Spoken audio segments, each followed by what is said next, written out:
Bem-vindos a todos à quinta, já é a quinta, meu Deus, quinta sessão à Paula de Walsh.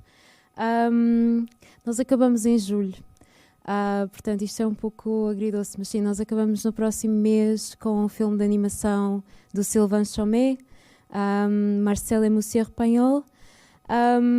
Tem sido uma curadoria um pouco sui generis, porque os filmes não dialogam, e é essa a ideia.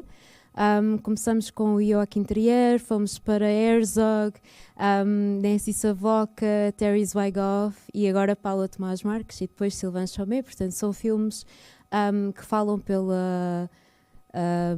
são espelhos da pluralização que cimentou e que continua a cimentar o Paula de Walsh, no sentido em que, segundo este mote de que todo o cinema vale a pena, e nós escrevemos e continuamos a analisar todo o cinema. E, bem, sobre duas vezes João Librada, é a primeira longa-metragem da Paula. Eu tenho vindo a seguir o trabalho dela, é uma escolha minha, foi logo uma escolha imediata para o mês de junho. Tenho vindo a seguir o trabalho dela desde o início, essencialmente, curta atrás de curta. Este filme encaixa tudo, ou seja, é uma espécie de como vão ver, é uma matriosca e realmente encaixa todas estas camadas que vamos vendo ao longo das curtas-metragens.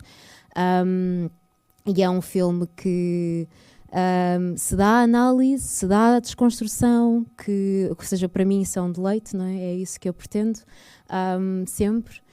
Eu escrevi um pequeno texto que depois podem ler, que está ali na entrada, que também está no site da Paula de Walsh, já publicado. Depois podemos debater sobre algumas das muitas parvoíces, talvez, que eu tenha escrito. Mas sim, é um filme muito importante e depois falaremos a seguir com a Paula, que estará cá, e com a Juno João, que é a atriz e a co-argumentista, sobre todas estas coisas, por isso eu não me quero alongar muito. Tenho a certeza que elas irão esclarecer tudo e mais alguma coisa que possamos conversar com elas, mas a ideia é efetivamente a desconstrução daquilo que é a sociedade em que vivemos e as fundações, os alicerces que são o cinema em si. Ela foge completamente às convenções e é exatamente, ou seja, mais uma vez, é um deleite para mim poder programar o filme, mostrar-vos e falar um pouco com ela e com a Juno sobre ele. Por favor, fiquem para a conversa e estejam à vontade de fazer perguntas. Eu tenho muita coisa para dizer, mas interrompam, ou seja, é suposto ser um diálogo aberto e não tenham vergonha. E obrigada e boa sessão.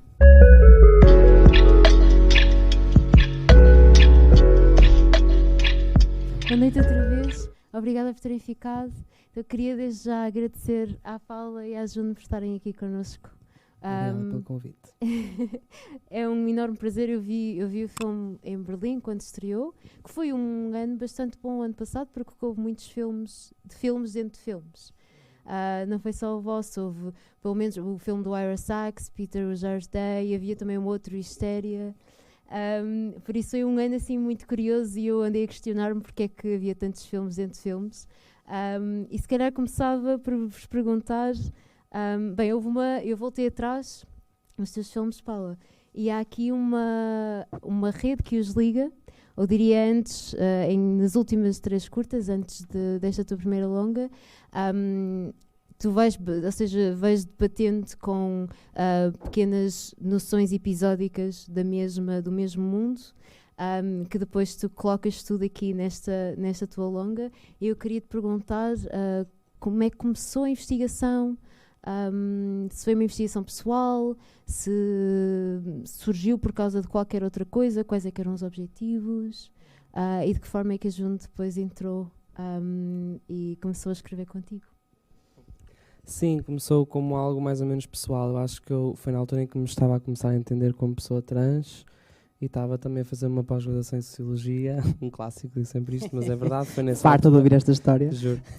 Mas é que, na verdade, o que eu estava a estudar lá, eu fui estudar Sociologia porque na escola de cinema, na Amadora, eu sentia que todas as disciplinas, não havia disciplinas muito focadas numa lógica de ciências sociais, já estávamos sempre a representar pessoas, ou comunidades, ou grupos, mas nunca pensávamos isso de um ponto de vista mais interpessoal, também mais académico, mais investigativo, era sempre tudo um bocado à base do que é que cada pessoa tinha na cabeça das ideias, e eu sentia muito falta disso, portanto, na verdade fui para lá por causa disso. Mas depois, quando cheguei lá, e também por me estar a começar a perceber como pessoa trans, comecei a ficar muito obcecada com a história dos movimentos sociais, especialmente feministas e queer, e alguns exercícios de revisionismo histórico que iam sendo feitos, por exemplo, da Silvia Federici ou da Susan Stryker. Havia assim várias autoras, Sadie Hartman depois mais tarde, mas assim várias autoras que eu fiquei com muito interesse, então tentei começar a pensar como é que foi quase impulsivo, como é que eu podia encontrar a existência de pessoas queer no passado, e também por uma necessidade de alguma forma legitimar a minha existência num mundo em que há uma estamos sempre assim não é desvalorizadas, mas não estamos a ser reconhecidas. Sim. Em que não temos poder de autodeterminação, né? E portanto, de alguma forma a história às vezes ajuda um pouco a essa legitimação. Então no início foi um bocado talvez com esse um pouco romantismo disso, e comecei a encontrar nos arquivos da Inquisição, porque as pessoas marginalizadas só se cruzam com o poder quando... Estou sempre a dizer isto? Só se cruzam com o poder quando se... Ao contrário, só ficam registradas na história quando se cruzam com o poder, exatamente, obrigada. E portanto, o arquivo da Inquisição, pelo menos em Portugal, é dos arquivos mais ricos, onde se consegue encontrar pessoas que de alguma forma tenham quebrado alguma norma de género ou sexualidade, ou há muitos casos de sodomia, de bruxaria, que estão envolvidos com o contraste entre a percepção visual de uma pessoa, do género de uma pessoa, e os genitais de uma pessoa, pessoas que são investigadas por médicos, inquisidores. Portanto, existe toda uma história disso que se pode encontrar nesses documentos, mas foi principalmente feito através do livro de historiadores, porque eu não tinha ferramentas paleográficas para simplesmente pegar num ficheiro, e também os ficheiros são assim... é um monte de coisas, portanto também se perde. Portanto foi um pouco no cruzamento do trabalho de vários historiadores, que às vezes até falavam dos mesmos julgamentos, mas de formas diferentes, e a partir daí foi a vontade de fazer alguma coisa com isso, e isso foi sendo quase salpicado assim em vários bocados dos filmes, porque havia sempre essa relação dessa tensão entre uma resistência presente das pessoas trans e das pessoas femme, das mulheres, e o trabalho que foi feito antes. Então interessava muito perceber como é que essa conexão poderia ser feita entre o que é que foi feito antes, o que é que está a ser feito agora, e quem é que no processo nem sequer estava a fazer propriamente resistência nenhuma, mas ficou de alguma forma aí registada. E pronto, a primeira coisa que eu fiz foi escrever uma sinopse baseada em alguns destes julgamentos, e mostrei à June, e surgiram logo imensas perguntas, porque não tínhamos muita vontade de fazer aquela sinopse que era baseada mesmo nessas violências que eram referidas nos julgamentos. Ao mesmo tempo sentíamos que se calhar devíamos representar algumas delas e depois questioná-las, e começou a partir daí. E o filme teve 1000 formas antes de se tornar nisto. Chegou a ser uma coisa ainda mais ensaística no início, depois havia porque isto na altura nós começámos, eu estava na Elias Queirarreta, quando começou as ideias, a investigação, que é a escola lá em São Sebastião em que eu estive, e até tínhamos um tutor lá que queria que nós fizéssemos mesmo uma biopic, que dizia, ai não, isto é super interessante, queria-nos mesmo pôr a fazer aquilo. Provavelmente achava que João Librado era uma pessoa real, como muitos de vocês hoje. Se calhar ainda nem tanto. Mas muita gente acha que é real, sim.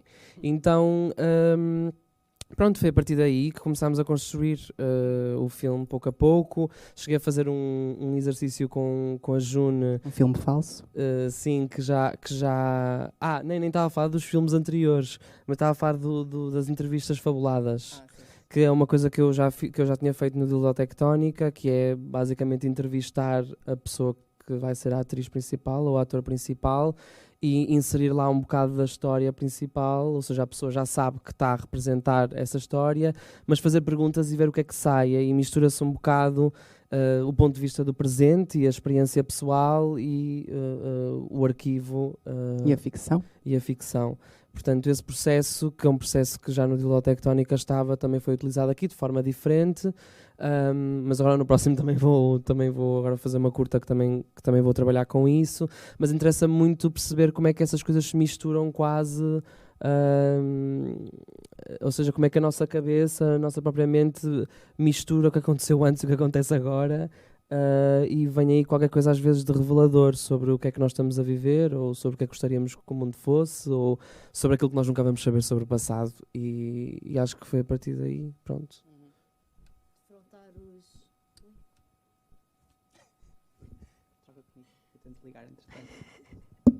Defrontar os limites da representação, essencialmente.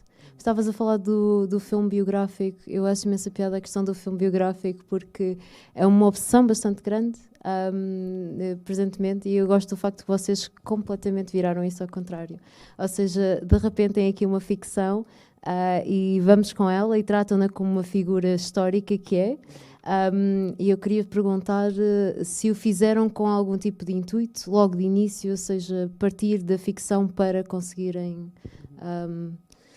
A partir do momento em que nós percebemos que o arquivo tem essas limitações e que há espaços entre arquivo e que tínhamos uma personagem ficcional, interessava-nos mais perceber como é que, sei lá, as experiências que tínhamos tido no passado em rodagens, ou mesmo a relação meio contraditória que nós tínhamos com querer representar pessoas trans, mas depois não ter os dados suficientes, ou sentir que não era justo estar a fazer, lançar a ideia, porque lançar a ideia de biópico é sempre lançar uma ideia do real.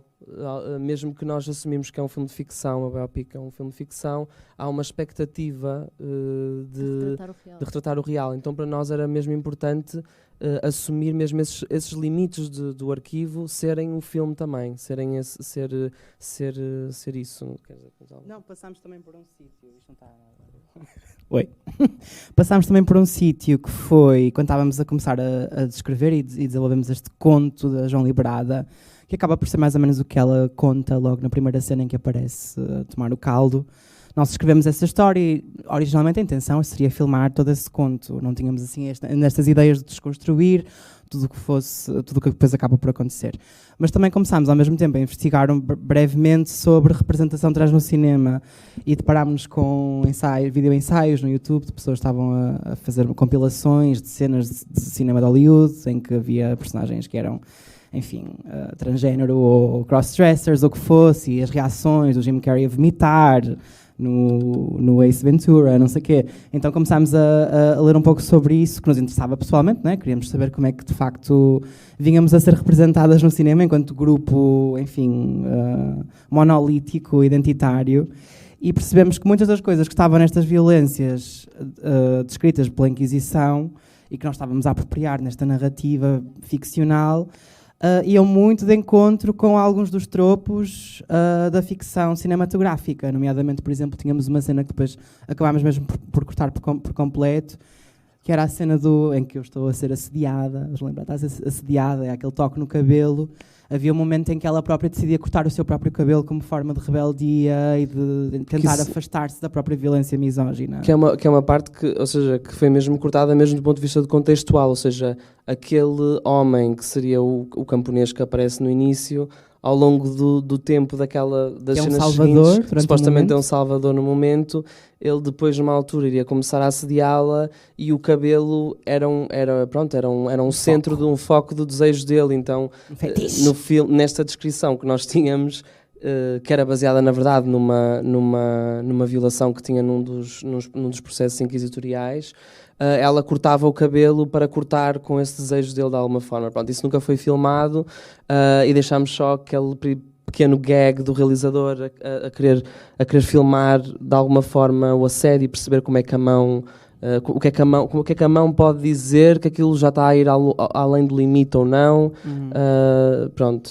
Começamos com esse jogo de fazer essa tensão dialética entre as violências históricas e a forma como a representação cinematográfica perpetua certas violências. Então, por exemplo, nessa cena é um bom exemplo, porque temos a violência histórica do assédio, né, do fetiche do homem, não sei o quê, mas temos o realizador, por sua vez, que está a pedir para aquele gesto ser mesmo marcado e quer que seja violento e está ali a tocar no meu cabelo e a reproduzir o gesto, não sei o quê. Portanto, começámos um bocado nesse jogo, dessa tensão entre essas duas frentes da violência histórica e a mais presente contemporânea, né? Essa personagem do André de Cedeiro.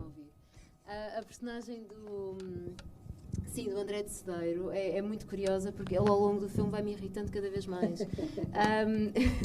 Porque ele não está todo aberto a compreender os mecanismos que vão invisibilizando a João e que ou seja, não está. E tudo o que ele quer é a violência. E vocês tentam e usam isso quase enquanto um relief do humor no filme, o que é muito engraçado. Mas eu tinha esta questão, quando eu vi o filme, eu deparei-me com esta ideia de reabrir e reescrever a história e o arquivo a partir destes outros pontos de vista que não estão presentes, não é? E vocês fazem isso através do cinema em si, ou seja, desconstruir as convenções fílmicas e pensar no cinema, colocar falta-me a palavra em português, scaffolding. As gruas, não é? As gruas, os andaimes. Andaimes, sim, esta ideia mesmo de ir partir para a matriosca do filme dentro do filme e depois ver o que é que daí. E eu queria-vos perguntar de que forma é que acham que o cinema consegue fazer isso? Será porque é esta coisa construível através da montagem? De que forma é que o cinema consegue tão bem chegar lá? Eu acho que essa tensão do realizador tem várias coisas logo, porque ou seja, ao mesmo tempo que porque primeiro há esta ideia de que o drama é o centro do processo narrativo, da escrita narrativa, né? E portanto, se tu tiveres um objeto dramático forte, o filme em princípio tem um impacto forte e portanto ele está à procura disso, não é? Ao mesmo tempo também é a questão de quando estás a fazer um filme e tens uma equipa e estás no meio da rodagem, há coisas que se calhar, se tiveres uma rodagem em que as pessoas que estão a trabalhar contigo não estão a par de todo o processo, vai haver esta ideia de que só tu é que sabes o que é o melhor. Então de repente esta pessoa tem a chave mestra do filme, sim, e total agência sobre tudo o que pode acontecer no filme.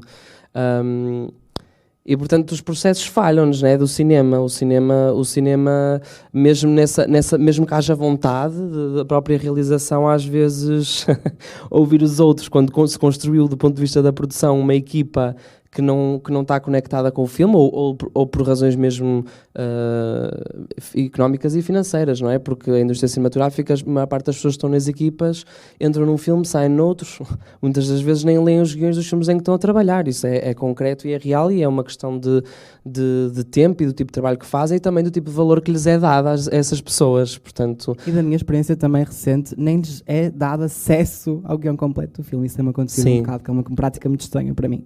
Sim, de não ter acesso a tudo, exato. Portanto, eu acho que as dinâmicas de uma rodagem e de um processo de construção cinematográfica estão muito paralelos com o da historiografia, não é? Com o que é que se deixa para fora, como é que se constrói, como é que se estrutura, que pontos de vista é que se vai buscar, que fontes é que se vai buscar, quem é que escolhe entrevistar, às vezes, quando se usa entrevistas também. Portanto, há todo um processo aí que nos interessava como paralelo. Mas deixa-me dizer que também acho que pessoalmente, vou falar um bocado por ti, diz-me se estou errada, mas acho que a Paula estava também num sítio de... Tens muito esta questão do autor, acho que é uma coisa que te foi muito imposta na escola de cinema, né, do autor. Lá está o realizador que tudo decide, é a visão dele que está a ser executada e ele que tem as decisões todas na mão, etc. E acho que a Paula se debate muito com esse lugar comum imposto, né, pela própria escola, pelos próprios, enfim, contextos institucionais. E também esta coisa do autor tem que ter a sua linguagem definida, específica, construir uma marca, né, nesse sentido. E lá está, a Paula tem feito curtas, são mais ou menos relacionáveis, mas são diferentes entre si, e acho que com este filme tinhas vontade de fazer uma coisa diferente, por muito que houvesse resquícios dos filmes anteriores, não é? Porque eu acho que as minhas referências sempre foram tudo, ou seja, para mim era possível que uma referência fosse o Naruto ou Harry Potter, ou seja o que fosse. Not anymore. Pois.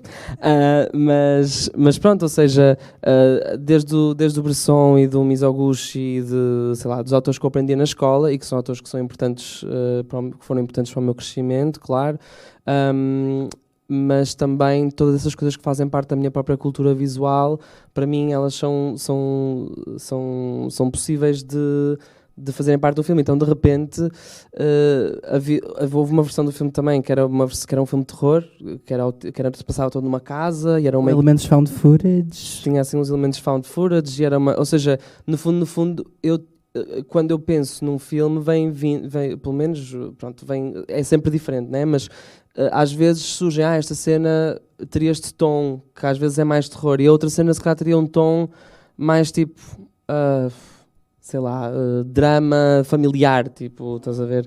E de repente parece que às vezes não se pode juntar essas coisas, né? Mas muita gente tem feito isso, claro, mas eu acho que me permiti mais neste filme que esses fragmentos do filme se fossem costurando e se fosse possível encontrar uma coesão com toda essa cultura visual que estava na cabeça.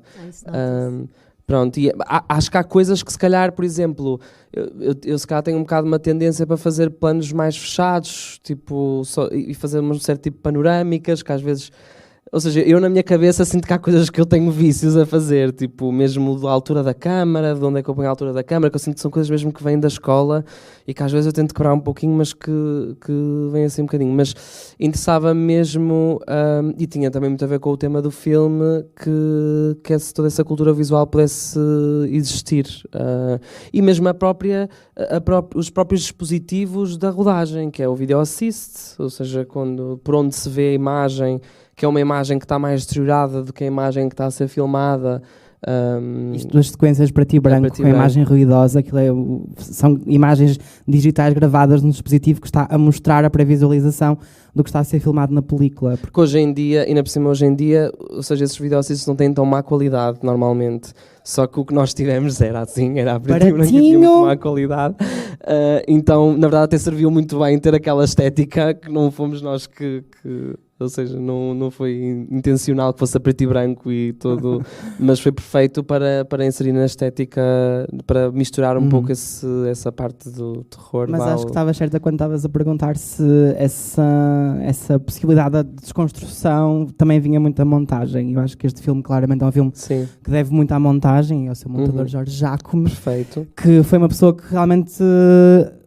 sei lá, motivou muito a Paula a explorar diferentes tons, tonalidades e mesmo géneros. Sim. Acho que já havia uma intenção nisso. E havia, ou seja, as ironias já estavam construídas de base, mas depois com o Jorge era muito mais fácil carregar nelas e não ter medo de carregar nas ironias e nas coisas, ou sei lá, às vezes certos efeitos também. A mudança da correção de cor. Sim, a mudança da correção de cor foi uma coisa que veio na montagem. O Schubert. Brincar, sim, o Schubert, a voice-over do realizador que eu fui escrever baseada no... A Paulinha estava num dia de montagem, o Jorge ficou assim, vai para o café trabalhar. E ela foi com um copo de vinho, o livro do desassossego... e o computador, e ela escreveu aquele grande monólogo da descrição do realizador. Pronto, que foi assim um bocado nessa lógica meio, não sei dizer uma palavra que não seja mal a dizer. Isso é problemática, vai. Não, pronto, que seja assim um bocado corno, tipo... E pronto, eu achei que... pronto, não sei, ou seja, o filme também é feito dessas coisas que eu própria me fazem comichão. Eu cada vez que vejo essa cena no filme eu fico mal, eu fico assim... Que horror, tipo, faz-me impressão ver aquilo, porque, sei lá, pronto, não filmaria aquilo, mas faz parte de poder, de conseguir ter essas perspectivas, esses contrastes, que eu acho que são importantes para revelar coisas no filme, esses contrastes. Então às vezes é preciso mesmo ter uma cena que te faz impressão a ti própria como realizador. Parece um bocado icónico, ou seja, existe qualquer coisa de objeto de cultura popular que vocês criaram aqui com E eu queria muito perguntar sobre o mundo que tu... Ou seja, eu concordo completamente com o que estavas a dizer, mas eu ainda assim sinto que este filme só podia ter sido feito por ti. E eu queria perguntar sobre as animações e a música que foram criadas de propósito para criar um mundo, que é um mundo não só está lá dentro, mas depois vem cá para fora. E a música em particular é muito importante porque é narrativa, ou seja, completa o filme. E as ilustrações também estão lá para nos ajudar e para nos guiar. E eu queria perguntar como é que isso surgiu, porque isso vem desde a Cabra Cega, certo? Ou antes sim. da Cabra Cega? Sim, a música, é assim, eu sempre tive uma vontadezinha de musical, só que nunca tive coragem de fazer. Tinha e tenho. E tem. Pronto. E vou fazer, está tudo bem, em algum momento. Mas eu acho que no Dila Tectónica eu tinha o objetivo, eu filmei só a imagem primeiro, foi assim um processo muito, muito diferente do resto que eu tinha feito, o Dila Tectónica. E na altura filmei só a imagem, quase como uma coisa de arquivo, de arquivar, e depois construí em montagem as coisas. E eu havia uma altura que eu pensei em filmar um coro que ia contar a história, ou seja, ia ser um coro que ia contar a história. Isso depois acabou por não acontecer, mas criámos as músicas e as músicas também acabaram por ter um trabalho narrativo nisso. E de repente, pronto, acho que não consegui deslargar disso e acho que também não sei se vou conseguir nos próximos, mas é um dispositivo que me interessa muito, porque de repente a música não é só, não está a encher só, ou seja, tem um objetivo mesmo concreto e permite também elevar o sentimento da personagem ou da subjetividade mesmo da personagem. E eu acho que as gravuras, eu já não me lembro. Nós tínhamos vontade de filmar gravuras e depois isso não aconteceu. Então depois na montagem houve a possibilidade de pôr as gravuras, de repente. Eu lembro que uma das referências, vou dizer isto, que era uma das referências que eu lembro que eu na altura estava a ver What We Do in the Shadows. Não sei se sabem essa série, que é assim um mockumentary também. E usavam muito esta coisa de repente... pronto, é uma série sobre vampiros que vivem agora, mas que já vivem há centenas e milhares, há mesmo muito tempo. Então tem um historial que está registado em pinturas, em coisas. Então às vezes para justificar coisas que eles dizem no presente, eles vivem em Nova Iorque, e coisas que eles dizem no presente aparecem tipo uma pintura... sei lá, do século, sei lá de quando, de uma zona muito específica do mundo, que justifica, que parece que dá tipo, é uma justificativa ou é uma legitimação de que daquelas pessoas viveram mesmo aquele tempo. E de repente fazia todo sentido no nosso filme isso ser utilizado. E eu também, aqui uma tatuagem que também é uma gravura que é dos manuais de caça às bruxas que começaram a aparecer na altura da Idade Média, que eram uma forma muito, que foi muito relevante para fazer as pessoas acreditar que de facto as bruxas existiam, porque ainda por cima estamos a falar de uma altura em que a imagem, o acesso a figuras impressas era raro e, portanto, de repente, se houvesse uma representação figurativa das bruxas, as coisas parece que eram mais reais. Então... pronto, esse dispositivo era importante e também de alguma forma para brincar com essa relação entre presente e passado, porque depois nós no final, depois houve esta ideia de meter as gravuras como se tivessem sido gravuras que foram feitas no passado, que estavam a prever que aquela rodagem ia acontecer e que ia ser assombrada de alguma forma. Sim, e são engraçadas, parecem, posso estar enganada, mas parece ser algo cravado da madeira. Sim, há qualquer coisa nisso porque estas normalmente são gravura, são woodcuts, são, como é que se diz em português? Não é xilogravura, enfim, são gravuras. São, é isso, sim. Não foi feito assim, porque isso é um processo muito caro e trabalhoso, mas foi com base nisso. A Daniela Lino, que foi a pessoa que fez as gravuras, as referências era mesmo dessas gravuras de madeira. E foi assim um trabalho, as duas, tipo, de dizendo, a ação que acontece nesta cena é esta. E acho que, por exemplo, havia coisas que eu estava muito informada pela investigação que de repente eram super importantes para ela conseguir fazer as gravuras, como a representação dos sapos e dos animais, que eram muitas vezes associados a algo de maligno ou algo diabólico. E às vezes, de repente, tens uma personagem que está em pé, mas tem um sapinho ao lado, de repente, um sapo ou outro animal ou uma cabra, ou etc., de repente já significa que há ali, do ponto de vista simbólico, algo maligno à volta daquela personagem. Portanto, há todo um universo das gravuras também, que é muito interessante pensar e que de alguma forma, depois das coisas que acontecem na rodagem, também tem sentido. Existe uma cabra, existe lá uma cabra, existe o prato parte mesmo, ou seja, há todos uns elementos narrativos e uma estética fantástica que de alguma forma consegue fazer parte ou consegue estar ao lado dessa ideia da gravura medieval, da representação da bruxa, da representação do maligno e do sodomita, etc. Eu gostei muito da forma como conseguem, ou seja, ao longo no cinema existem todas estas representações de fantasmas e na mise-en-scène é tão simples quanto, ou seja, como é que a João Librada nos aparece, aquele holofote que vem e fala connosco.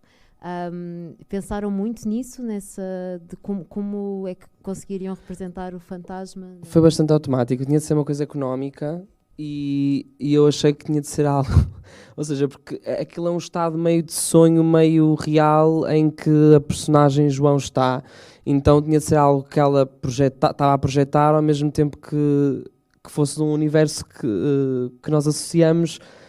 E eu acho que tinha que ser alguma coisa que tinha um bocado a ver com o universo católico. Então é um bocado, para mim aquilo é um bocado uma aparição mariana, é assim, qualquer coisa do género, ou seja, esta ideia da luz, da figura iluminada, que vai dar alguma espécie de sabedoria ou de missão, não é?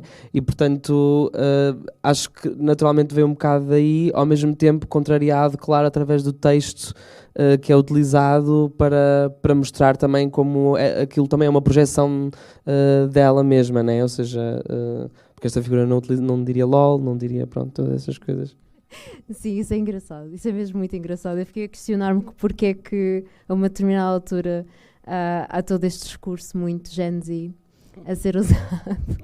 Mas se calhar abro para o público. Alguém tem alguma questão? Rapidamente, não? Questão, apontamento, crítica. Qualquer coisa. Não? Então, Ela mesma. Obrigada. Pronto, eu não vou acrescentar muito mais, porque, aliás, falaram de muitas coisas em que pensei quando vi o filme, mas e se calhar estou a pedir um bocadinho de repetições, mas este momento do holofote e este momento em que há uma assombração que é concretizada, mas que ao mesmo tempo é uma espécie de projeção, é dos momentos mais hilariantes do filme. Eu acho que há, apesar de haver... Ou seja, há muitos tons, como estavas a falar, que são tecidos numa tapeçaria ao longo dos... Mas este é um momento que eu achei mesmo muito hilariante e acho que queria só perguntar pela construção das legendas e do que é que está a ser dito, se foi sempre tão cómico, se foi ainda mais, se tinha um tom mais sério no início, se calhar um bocadinho sobre isso. O objetivo sempre foi ser irónico, talvez não cómico, mas irónico. O objetivo sempre foi que naquele momento a Librada ia fazer chacota da João. Ia hablar, sim. Ia fazer chacota, ia ridicularizar tudo. O objetivo era mesmo esse, era que ela de repente aparece ali da janela num sonho e ela ridiculariza tudo o que está a acontecer até aquele momento. E no fundo dar-lhe um bocadinho de força para ela também, ela própria perceber a fragilidade de tudo aquilo e para ela própria também desafiar aquilo, apesar de a criticar. Porque também lhe põe o peso de, até ao momento em que ela diz, agora vai dormir que senão ficas com um ar horroroso, porque depois eu é que me lixo, porque a cara dela é que vai ficar cristalizada no filme e que vai ser representativa da imagem dela. Portanto isso sempre existiu havia uma descrição. Eu não tinha escrito o texto exatamente, tinha uma descrição de a Librada aparece e critica e fala, goza com os termos históricos, tinha isso, goza com os termos históricos, não sei o que, não. Depois a construção do texto foi sendo limada, ou seja, já havia o objetivo de não ser histórica, a forma como ela dizia as coisas, mas não estava ao ponto de ter um LOL, por exemplo. Ou estava? Já não me lembro se Eu tinha acho que isso. não. Eu acho que não. Eu tenho esta memória muito específica de quando fui ver essa versão de montagem e vocês finalmente tinham essa parte já proposta com o texto. E eu fiquei com muitas dúvidas. Eu achei mesmo assim, pá, isto não funciona. É porque é uma mudança drástica no filme e é, de facto, até hoje, né? É uma mudança assim de tom brutal, brusca. Tipo, o filme tem alguma graça até então, há alguns momentos, mas são assim relativamente subtis. De repente, um fantasma a dizer LOL, acorda puta. Eu assim, isto não vai funcionar. E fiquei mesmo com muitas questões, mesmo durante muito tempo. Eu acho que só quando... Eu também, eu fiquei com muito medo. Sim. Eu estava com muito medo que fosse tudo, que não funcionasse e que fosse só...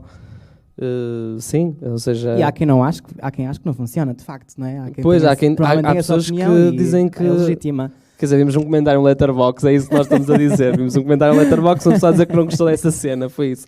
Mas eu lembro-me que quando nós mostrámos o filme em Nova Iorque, que nós vimos o filme, tu chegaste a ver o filme dessa vez também? Sim. Nós vimos o filme juntas lá. Revimos o filme e eu estava nervosa, né? Estávamos nervosas com aquele público ali de repente. E tu tinhas visto só na estreia em Berlim antes, sim. E de repente estávamos a ver o filme com as pessoas, estávamos divertidas, é divertido voltar a ver, não sei o quê, de repente nessa cena as pessoas borraram-se. Houve uma pessoa mesmo que se riu muito, gritou quase. Parava de se rir, continuou a rir nas cenas a seguir. As pessoas borraram-se. E foi assim, claro, para mim este momento é super importante porque é meio release. Parece que como se o filme não se confirmasse possivelmente cómico até então e de repente é tipo, era a brincar, gente, era tudo que é uma coisa que ainda hoje tenho assim algumas dúvidas que acho que há pessoas que também comentam que é porque a ironia ela já está lá antes, só que as pessoas, como o tema é sério e é trágico, as pessoas acham que não se podem rir das coisas meio irónicas que acontecem antes, então parece que só a partir daí é que é dada a permissão para rir. E depois aí o filme já está quase a acabar, na verdade, portanto já não há muito mais. Há a cena na água a seguir, acho eu. Riam enquanto podem. Eu nem sei bem. Mas pronto, mas é engraçado porque pessoas que vêm a segunda vez, por exemplo, acham mesmo que o filme é diferente e que é mais engraçado. E eu acho que é por causa disso, porque já vão com a expectativa de pois, porque o filme é cómico, porque tem aquela cena cómica. Então de repente vem a cena do carro em que o realizador está a dizer aquele ator é mesmo bom e não sei o que, e acham piada a isso, ou seja, pessoas que vêm a segunda vez de facto já aceitam que há uma parte de humor no filme, então têm outra disponibilidade para o filme desse humor, que pode ser uma coisa boa, pode ser uma coisa má, mas, ou seja, no sentido ainda das pessoas antes não se sentirem que podem rir, mas acho que faz parte de ter um objeto tragicómico também, que é o que é o filme, eu acho, né? Portanto, quer falar coisas sérias, mas ter espaço para brincar com elas e demonstrar o quão absurdo também é às vezes tudo e os exercícios de representação e de querer chegar a tudo e de querer fazer a coisa bem e certa e contratar as pessoas certas e de repente aquilo tudo é... Pronto, vem lá o fantasma e diz que palhaçada, que palhaçada este vosso tempo. A seriedade, o processo, né? O processo de fazer cinema é muito sério, está envolto em escolhas decisivas e constrangidas e tudo mais. E é muito dinheiro, sim, tem de ser feito muito deliberadamente. Mas no fim do dia é um bocado assim, que seriedade ridícula, não é? Estamos a brincar aos filmes um pouco. E filmes são coisas sérias. São coisas sérias, no entanto.